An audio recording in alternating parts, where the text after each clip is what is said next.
Hello friends, मैं बबीता आज जिन personality के बारे में बात करने आई हूँ सभी उनके बारे में जानते हैं। सभी उनको बहुत प्यार करते हैं और जो हमारे कन्याकुमारी में विवेकानंद रॉक मेमोरियल है उन्हीं के नाम से है। और उसको जाकर सब लोग मेडिटेशन की कैसी जगह मानते हैं कि आजकल वो बहुत ज़्यादा चर्चा में भी है। लेकिन मैं जो आज उनको लेकर आई हूँ क्योंकि मैं खुद विवेकानंद थॉट्स को बहुत ज़्यादा मानती हूँ और आज हम उनके बारे में बात करते हैं।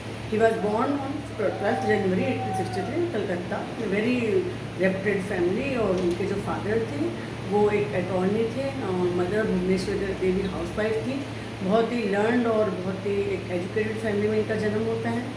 And today we are discussing about Swami Vivekananda life, his teachings, वो मॉन्क कैसे बने और किस तरह से उन्होंने पूरी दुनिया में हमारे भारत का नाम किस तरह से प्रचारित किया, क्यों विवेकानंद की टीचिंग्स को आज भी मानते हैं, क्यों विवेकानंद जी के लिए रविन्द्रनाथ टैगोर, महात्मा गांधी, सुभाष चंद्र बोस, इवन टेस्ला जो बाहर के विदेश के थे और सब उनसे बहुत ज़्यादा प्रभावित थे, रविन्द्रनाथ टैगोर, गोपाल जी गोखले, कोई भी नाम दे दीजिए, सब उनके थॉट्स हो। और गांधी जी से पहले ये मानवतावाद की बात करते थे, इनका धर्म ही मानवतावाद था, यूनिफॉर्मिटी में भरोसा रखते थे। उनके बारे में एक एक करके हम बात करते हैं। फर्स्ट हम उनके बारे में ये बात करते हैं कि वो जो शंकराचार्य का दैववाद था, स्पिरिचुअलिटी, उसको वो मानने वाले थे और भगवान को पाने की खोज में ही छोटी सी उम्र में ये मॉन्क बन जाते हैं, रामकृष्ण परमहंस से मिलते हैं और उसके बाद जो इनकी जो लाइफ है वो सबके सामने है। और इन्होंने पूरी दुनिया को चमत्कार करके जो वेस्टर्न वर्ल्ड में यही हमारे इंडिया के वेदांत को, अद्वैतवाद को यही लेकर गए। पूरे बाहर की कंट्रीज़ को इंडिया के बारे में इन्होंने ही परिचय कराया। Vivekananda was the first person who introduce Vedanta to the world, whole world. And इनकी एक बहुत फेमस जो लाइन है जो कि सभी जानते हैं, राइज एंड अवेक वाले से, उठो जागो, उठ जाओ और तब तक उस कार्य को करते रहो जब तक कि वो कार्य सिद्ध न हो जाए। एंड एक और है, एथिक्स इज यूनिटी एंड इस बेसिस इज लव।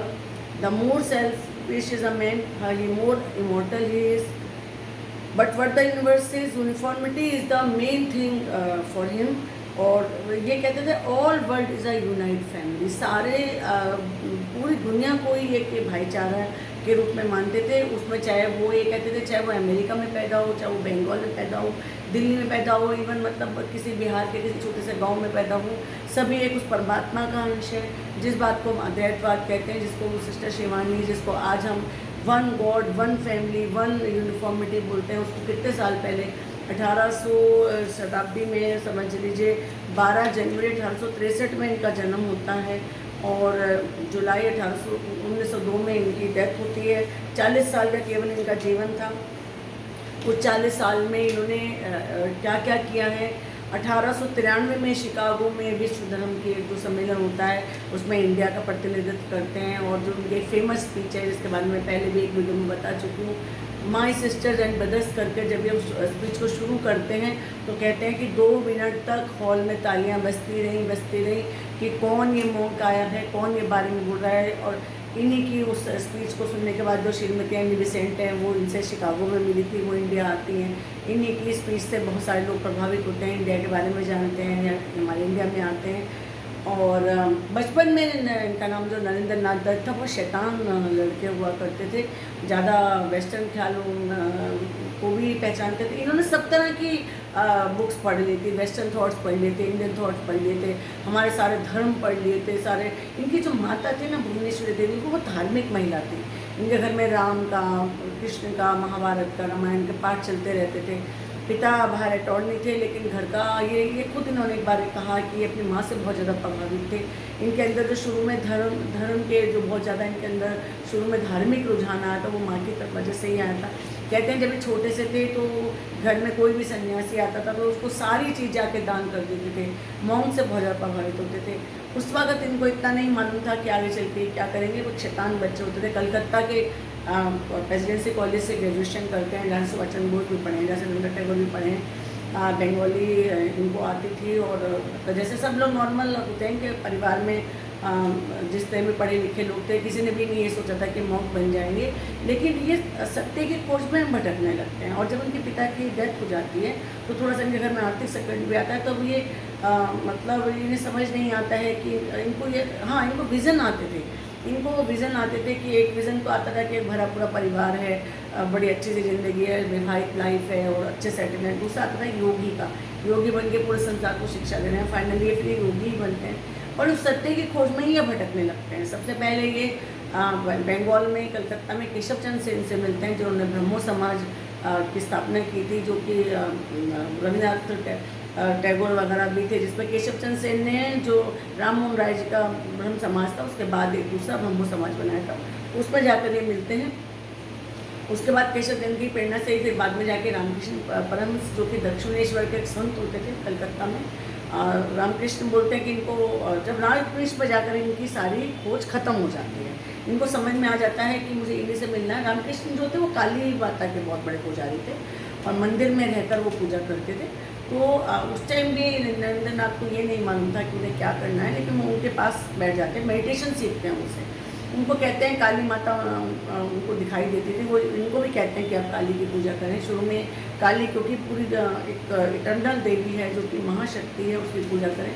धीरे धीरे ये दोनों साथ में पूजा करने लगते हैं, मेडिटेशन करने लगते हैं। ये खूब 5 साल तक पूरे देश का भ्रमण करते हैं, बीच में विचरण करते हैं। तो इनको धीरे धीरे कहते हैं कि एक बार एक पेड़ के नीचे सो रहे थे, तो वहाँ पे बहुत तेज प्रकाश होता है, तो वहाँ पर इनको ज्ञान मिलता है कि एक चोगा पहनते हैं, दूसरा चोगा पहनते हैं, तीसरा चोगा पहनते हैं और फाइनली उठ जाते हैं। उस वक्त इनको ये समझ में आता है कि जैसे कि एक हरे रंग का तोता है, वो हरे पेड़ में जाकर मिल जाता है, और जैसे कि एक बूंद है जो पानी है वो सागर में जाके मिल जाती है।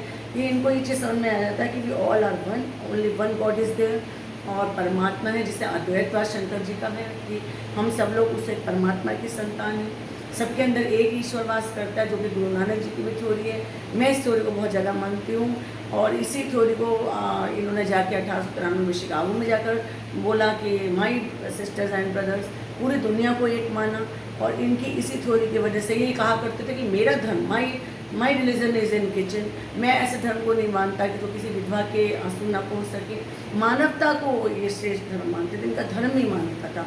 इसी धर्म को इन्होंने पूरी दुनिया को पहचान कराई थी, उस टाइम एक बड़ी नई बात थी। और विवेकानंद जी ने के बाद ही गांधी जी और रविन्द्रनाथ टैगोर और या सुभाष चंद्र बोस या गोखले जी या जितने भी हमारे आगे चल के जितने भी हमारे बड़े बड़े स्पिरिचुअल भी हुए हैं, जो हमारे नेता हुए हैं, सब ने इनके विचारों को माना। टेस्ला ने इनके विचारों को माना। टेस्ला तो यहाँ इंडिया ही आ गए थे, इनके कदमों वहीं बैठ गए थे कि आपकी सोल एनर्जी क्या है। बाद में ये रामकृष्ण मिशन की स्थापना भी करते हैं, वेलूर में एक मठ की स्थापना भी करते हैं, और ये मायावती एक जगह में जाकर भी बहुत तप करते हैं। लेकिन बहुत 40 साल की उम्र में ही वो जुलाई 1802 में ये जाके महासमाधि में प्रवेश कर लेते हैं।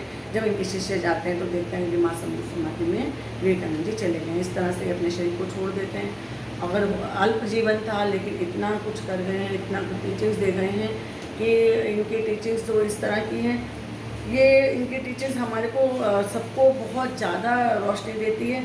और जो इन्होंने अहम ब्रह्मास्मि की जो बात बोली है कि मैं ही ब्रह्म हूँ, मैं ही उस ईश्वर का अंश हूँ, क्योंकि अगर हम अपने को अहम ब्रह्मास्मि बोलते हैं, खुद को भगवान बोलते हैं, तो हम उसका ही अंश है ना।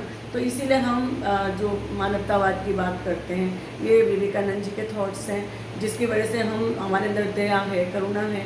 कहते हैं अमेरिका के व्यक्ति के अंदर भी वही आत्मा है, मेरे अंदर भी वही आत्मा है। इसीलिए सबके दुख दर्द को पहचानो, इंसान के दुख को पहचानो।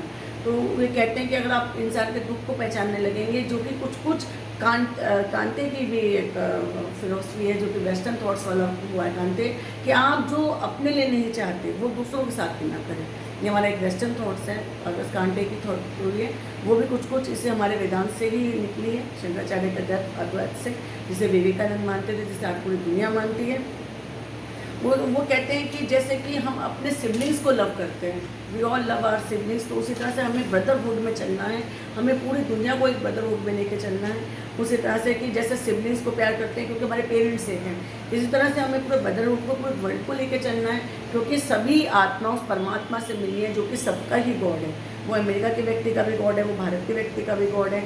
तो ये जो इन्होंने सबसे पहले ये थॉट्स लेकर आए थे विवेकानंद, ये उस वक्त एक नया थॉट था और इस थॉट ने पूरी दुनिया को चमत्कृत किया। आज मैं आपको जो ये कन्याकुमारी में विवेकानंद रॉक पे जाकर जो एक जगह है वहाँ पर ये जाकर मेडिटेशन करते थे, पूरे देश में भ्रमण करते थे, गुरु भ्रमण सब जगह इन्होंने भ्रमण किया था और फाइनली ये आके अपने आश्रम में आके वेल्लूर में आके अपने कामों को छोड़ते हैं और महासमाधि ले लेते हैं 40 साल की उम्र में। विवेकानंद के ऊपर बहुत बुक्स हैं, विवेकानंद के बहुत थॉट्स हैं कि कैसे एक शैतान बच्चा जाके स्वामी विवेकानंद बन जाता है, मनुष्य भगवान बन जाता है। मेरा जो विवेकानंद जी को लाने का आज ही उद्देश्य था कि हम लोग अपने इस लाइफ में जो मेरा भी सोचना है कि अगर हम थोड़ा सा भी दूसरे के दुख तकलीफ़ को, दूसरे की परेशानियों को थोड़ा सा समझें, अगर हम मदद कर सकते हैं तो मदद करें और मतलब इस एक अच्छे से चरित्र के साथ जीवन को जिएं तो हमारे मुख पर भी वही तेज आता है और हम भी उनके टीचिंग से लाइफ में कुछ अच्छा कर सकते हैं। और यही वाली कामना के साथ मैं आज अपने वाणी को यहीं विराम देती हूँ। स्वामी विवेकानंद की टीचिंग से बहुत ज़्यादा प्रभावित हूँ और उनके जो 1893 का उनका जो शिकागो वाला जो सम्मेलन जिसने पूरी दुनिया को हमारे इंडिया के बारे में बताया था और उसके बाद यानी विसेंट इंडिया आती है, उसके बाद ही बहुत सारी चीज़ें हमारे देश में होती हैं। ये विश्व प्रसिद्ध बात है और इसके बाद मैं आज कहती हूँ कि हम सब लोग स्वामी विवेकानंद की बने। थैंक यू, धन्यवाद, नमस्कार।